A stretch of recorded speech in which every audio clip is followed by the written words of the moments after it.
Here's my audience. Yeah. You ready? Okay.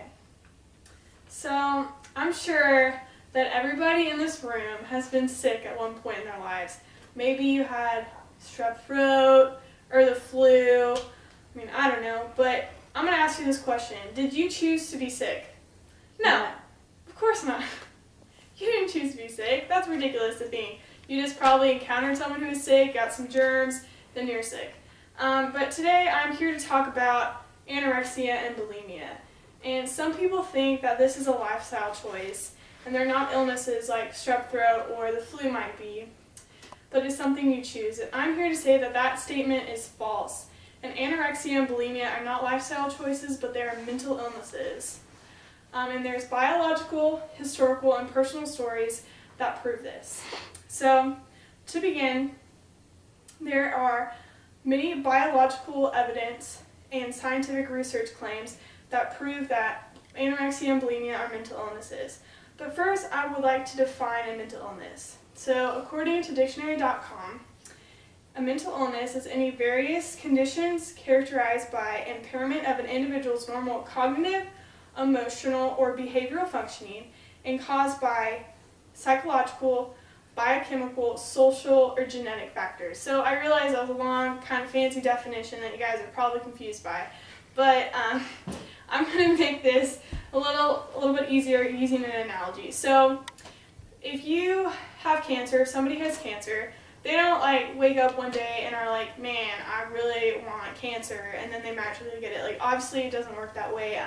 You normally have a genetic predisposition to get cancer, or maybe a close relative had it and then you get it, or environmental factors also will contribute to cancer. So if you're a smoker for 40 years, you're probably going to have lung cancer. That's an environmental factor that leads to that. And that's very much the same with mental illnesses. So if you have a close relative that has depression, the chances of you having depression are going to increase as well. And environmental factors often will trigger mental illness as well. So maybe you have a really traumatic event you go through, or just even something as simple as going through puberty will often trigger mental illnesses. And when you know that about mental illnesses, you can realize that anorexia and bulimia also fit into this category. So one thing that really proves that they're biological is genetics. Eating disorders are very much attributed to genetics. So a study published in the American Journal of Psychiatry states that about 60% of a person's risk of developing anorexia is due to genetics, which is over half, and that's a pretty hefty percentage. And then in a follow-up study set, which is in the archives of Journal of Psychiatry, says that only about 5% of a person's risk comes from shared environmental factors, such as models or fashion magazines. So a lot of people will attribute saying that eating disorders are lifestyle choices because of the environment we live in.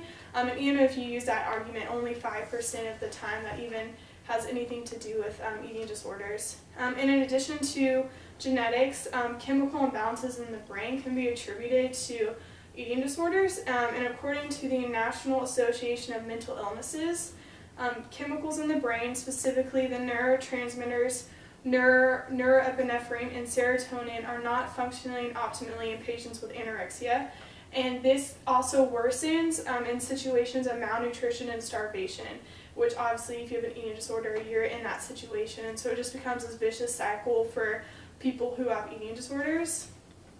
Also, according to the National Association of Mental Illness, oftentimes mental illness or eating disorders are coupled with other mental illnesses. So if you have depression, anxiety, or other substance abuse issues, a lot of times the way of coping with them turns into being an eating disorder. So in addition to biological evidence, there's also historical evidence that proves that they are indeed mental illnesses. So many people nowadays, they argue that eating disorders are a result of this society and culture we live in that's just obsessed with being thin. And you see supermodels and you can see all their ribs and you see their hip bones just protruding. And yeah, well, that doesn't help at all. History shows that otherwise. that eating disorders have existed for a long time, long before the advent of the supermodel or fashion magazines and any of that. And according to the Huffington Post, researchers now are claiming that the starving saints of the Middle Ages, like Catherine of Siena, probably had anorexia.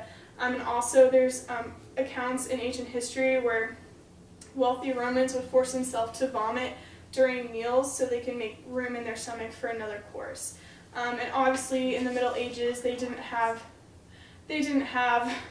ETV and those things showing like what a supermodel is. Obviously that wasn't a thing, so that proves that history proves that that's not a lifestyle choice back then, or a cause of environmental factors that a lot of people attribute today. Additionally, researchers now are comparing other mental illnesses of the past, such as schizophrenia and autism, or things in the past where people attributed to environmental factors. They're comparing those to eating disorders now. So researcher Walter Kay, and he's a researcher at the University of Pittsburgh, he says that people used to blame autism and schizophrenia on upbringing and other social factors, and now when you hear that, you're just kind of like, seriously, like that's really dumb that you would say that. Like, obviously it wasn't because of upbringing, and why would we think that about one mental illness and then eating disorders? We're just like, no, that you chose that. Like, that's, to me, that's unfair, and that's kind of ridiculous to think. So in addition to biological and historical evidence, there's also, I want to share with you guys some personal stories just from people who had anorexia and what they think, and how they definitely, as they went through and they suffered through anorexia, they were able to say, like, obviously this is not something I chose, like this spiraled out of control. And so one account, she says, I was so afraid of calories that I refused lip balm, and at one point I wasn't able to drink water. I was terrified of gaining weight, but I couldn't explain why. As I lay in yet another hospital bed, hooked up to yet another set of IVs and heart monitors, the idea of eating disorders as a cultural disorder struck me as utterly ridiculous.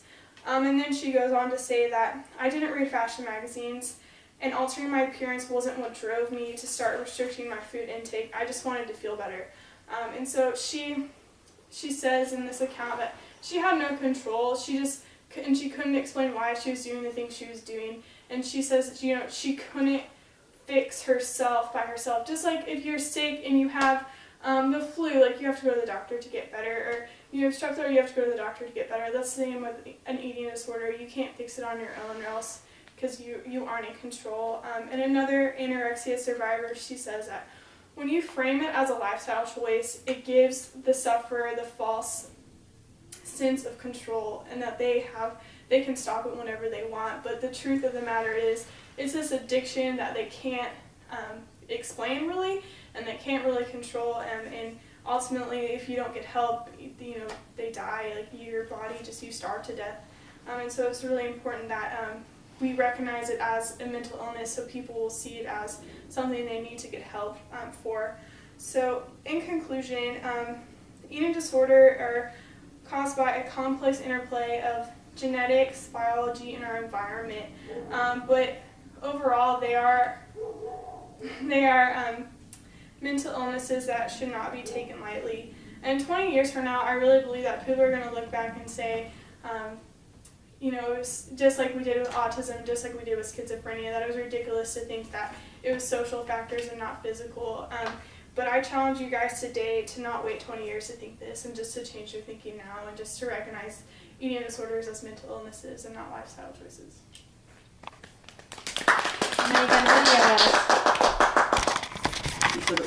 Yeah. My audience is still here. They're awake. Yeah. 8 minutes.